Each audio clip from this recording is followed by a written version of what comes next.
तुम्हाला तर माहितच आहे की प्रतिष्ठाला डब्याला न्यायला इडली खूप जास्त आवडते. पण ह्यावेळेस आता आम्ही इडली तर केली, पण तिला आता ह्यावेळेस सांबार द्यायचं नाही, तर तिला खोबऱ्याची चटणी द्यायची आहे. आता खोबऱ्याची चटणी आता साऊथ सारखी आपल्याला येणं तर शक्यच नाही, पण आपण थोडं काही ना ट्राय करतोच की खोबऱ्याची चटणी बनवायची, नारळाची चटणी बनवायची. आता सगळं आमच्या इकडे तर नारळ भेटत नाही, थोडं गावाच्या साईडला राहतो आम्ही, त्यामुळे मग आता मी खोबऱ्याचे काप केलेत आणि तेच भिजवलेत. अर्धा तास भिजवणार आहे, म्हणजे थोडा मऊपणा येईल आणि मिक्सर मध्ये वाटायला त्रास होणार नाही. आणि आता याच्यासोबत माझ्याकडं म्हणजे भाजलेले शेंगदाणे आहेत, ताजी कोथिंबीर आहे आणि हिरव्या मिरच्या पण ताज्या शेतातून आणलेल्या रात्री त्या टाकणार. रेसिपी पूर्ण बघा माझ्या पद्धतीची.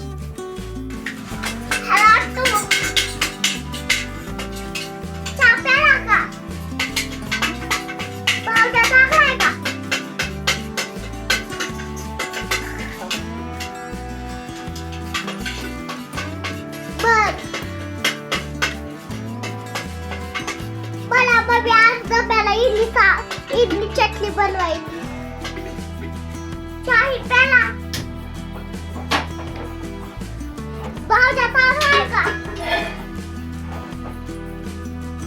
मला बर्फी इडली सांबर बनवायची. तिकडे ठेवू का? बर ठेवू का? हॅलो, घ्यायला येऊ का तुला? मला आता शाळेत जायचंय. बाबा चॉकलेट का? माझ्या शाळेत जातोय का? हा बर, तिकडे येऊ का? बस स्टँड मध्ये? बर येते, थांब. तर मित्रांनो बघा, प्रतिष्ठा व्यायाम चालू आहे. प्रतिष्ठाचा बघा, सकाळ सकाळ उठल्या व्यायाम चालू आहे. बघा, आपण पाहू शकता प्रतिष्ठाचा व्यायाम एवढा लहानपणी. प्रतिष्ठा बस कर आता. चला मम्मी काय करायली बघा. चांगली चटणी बनवायची, चांगली चटणी. बघा आता खोबरं भिजवून मी अर्धा तास झालाय. खोबरं होतं त्याच्यामुळे भिजवलं. आता ते थोडं नारळासारखं झालंय, पण नव्हते ते मिक्सर मध्ये टाकायचे. आता कोथिंबीर थोडीशी कापून मी टाकणार आहे त्याच्यामध्ये. म्हणजे मिक्सरच्या भांड्यात सगळं चालू आहे आता सध्या.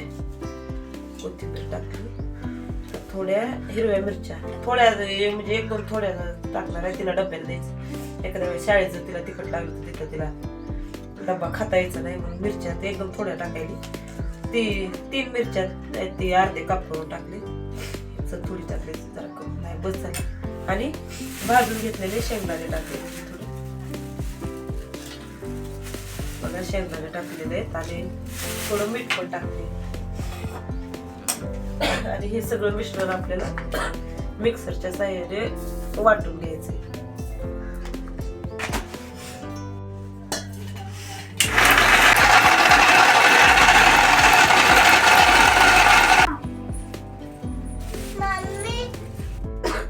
आता याच्या पप्पाला अचानक मला थोडा डाळवा टाकायला सांगितलंय. मला माहित नाही डाळवा टाकतात का नाही, ती थोडंच घेऊन टाकलाय. आता मी अचानक काहीतरी रेसिपीला म्हणून त्याचं थोडं घट्ट मिश्रण वाटायला, म्हणून मी थोडं पाणी टाकलं त्याच्यात.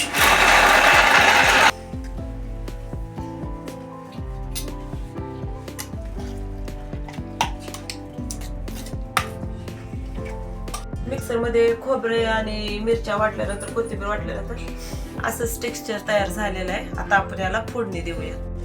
फोडणीसाठी मी गॅसवर कढई ठेवलेली आहे, गॅस चालू केलेला आहे. त्यामध्ये थोडं तेल टाकणार आहे.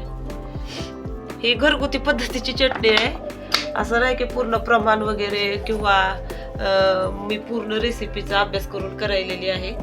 एक दोघांना विचारलेली रेसिपी आहे आणि त्यांनी सांगण्यावरून मी करत आहे.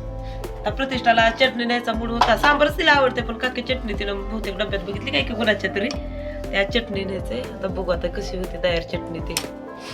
ते तेल गरम झालेलं आहे. आता तेलामध्ये मोहरीची आणि जिऱ्याची फोडणी देते. नाही, थोडं गरम व्हायचं झालं आता गरम.